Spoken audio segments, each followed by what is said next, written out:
This is a paper we published back in the BMJ some time ago of, again, drugs for treating depression. And if you look at those, every one of those dots, either a blue dot or a red dot, is a trial that was done, and the red ones were positive and the blue ones were negative. And you can see that overwhelmingly it's the positive ones that are published, the negative ones often aren't. The other point that comes from this slide is that these studies are put together in very, very complicated ways. So there's a tendency of drug companies to put together positive ones and ignore negative ones. So you think you're reading a different trial, and in fact you're reading something that's already been published. There's a major confusion. This is more evidence supporting the same. So there is a big problem with bias in clinical trials. And how might we get round this? Well, this is John Baylor, Professor of Statistics in Chicago, Statistical Advisor to the New England Journal of Medicine. And he has a quote which he wasn't using specifically in this context, but I think it's a very useful thought, that disclosure is almost a panacea. If you can spell out everything that happened, if we could make this a much more transparent process, then perhaps we could respond to this problem of bias. So this is a few thoughts. We can discuss them much more fully at the end of the presentations about bringing transparency to clinical trials. Well, a trial has to start with a question. Is this drug better than that drug? How does this treatment compare with another treatment? And I don't see why those questions couldn't be shared. Put it on Facebook. Let the whole world see it and debate the methods that you're proposing to answer that question. This makes researchers often very anxious. It makes drug companies very anxious. Somebody will steal my idea. But actually, once you've put the idea up on the internet, that, in legal terms, is published.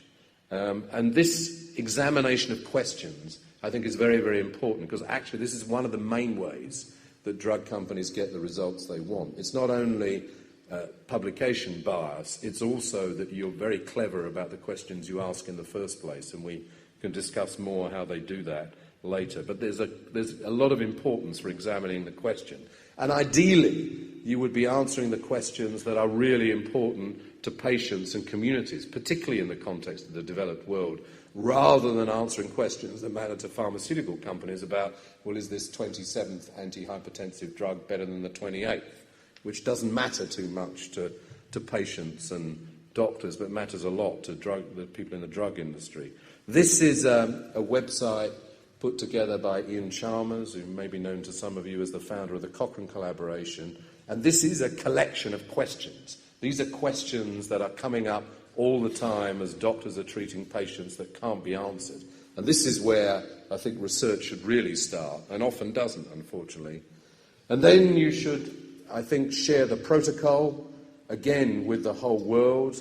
Instead of, as is so often the case, doing a piece of research that turns out to be deficient and then the journal's rejecting it, much better to get it right at the beginning. And the Cochrane Collaboration, which does systematic reviews, routinely does this. The Lancet began to review protocols a few years back, but actually is reviewing very few at the moment. And this is a problem too, because again we have lots of evidence that the protocol that people start out with changes rather dramatically as they do the research. And again, it's a powerful area for bias to be introduced. Then, of course, now people, in an attempt to get round this problem of publication bias, are requiring that all trials be registered.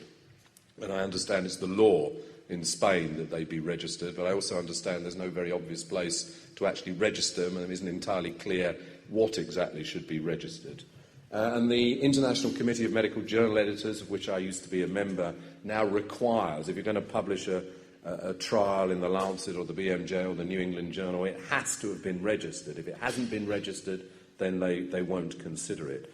But how much information should be given? There are debates about this. And should there be let-outs? Because the pharmaceutical industry often does want a let-out because it worries that if it's going to give out information on a very early trial, that's going to provide competitive information to the competitors that will be valuable to them. And so actually the International Committee of Medical Journal Editors does have an out. But Richard Sykes, who used to be the chief executive of Glaxo Wellcome, who's sort of now become a university vice-chancellor, says he doesn't believe there is actually any good commercial reason for refusing to register trials. So I think we need to do that. That's an important development, or will be an important development.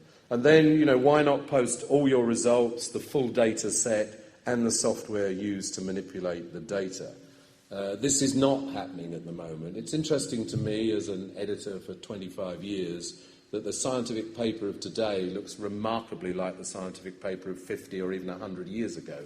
We haven't yet used all the advantages of the internet, and I think we absolutely should. I won't go through all this now. I'll just make the point that I think the time has come to move on with the amount we publish.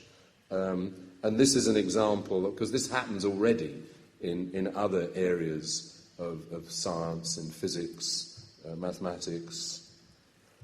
And I think it's important, too, that all of the raw data be made available, something it is possible to do on the internet, but would never be possible back in the world of paper. Also, I would like to see an opening up of the peer review process. This is something that particularly interests me. I'm not going to go through this slide now, but to make the point, there is a lot of evidence of failures of peer review, and yet this really is the kind of quality assurance system of what eventually appears in journals. And I think there are a lot of arguments that this whole process could be opened up, instead of being a very closed, secretive process, as it usually is at the moment, something of a black box. It could become an open scientific discourse, which is actually, it may sound like a radical idea, but it's exactly what happened back when, in the 17th century, before journals appeared. If people had scientific results to present, they would present them at a meeting like this, and then there would be a discussion of the meaning of the methods. Were they adequate? How to interpret the data? Are the conclusions justified? Now, instead of doing that in one room, we can do it globally on the internet. And I think there's every reason to think that transparency could improve peer review. Then, of course, we must ask people, we must be sure that people declare conflicts of interest. I did a study with a medical student of how many journals declared conflicts of interest back sort of 10 years ago, and it was almost none, despite the fact that the Vancouver group had required years ago that people did declare conflicts of interest. Now it is much more routine that they are declared. But I think there are still unresolved questions. I mean, should you have to disclose the amount of money you receive? Should you have to disclose non-financial conflicts of interest? And actually there was a very interesting paper published in PLOS Medicine a few days ago that argues, yes, non-financial conflicts of interest should be declared. And when is disclosure not enough? When is the conflict so extreme that actually you ought to be ruled out of the whole process? And then post-publication comment is enormously important. I mean, interestingly, this doesn't seem to happen very much at the moment. I mean, I write blogs for The Guardian, and sometimes overnight I'll get 300 comments, whereas when you publish something in a scientific journal, you often don't get any comments at all. That, although the process of science is supposed to be debate and dialogue, for some strange reason it doesn't tend to happen very much, but I think it should. And then, I won't dwell on this now, but we could come back to this in discussion. I mean, I'm on the board of the Public Library of Science. I do think that all scientific research should be available for free to everybody everywhere, and people should be able to mine it and manipulate it. And that's what open access means. It doesn't just mean that it's free, it means more than that. So what are my conclusions? Well, clinical trials are hugely important for human, scientific and economic reasons. There are lots and lots of problems with the publishing of clinical trials and the conduct of clinical trials, and I think greater transparency in the process of conducting, reporting and publishing trials could address many of these problems. Thank you.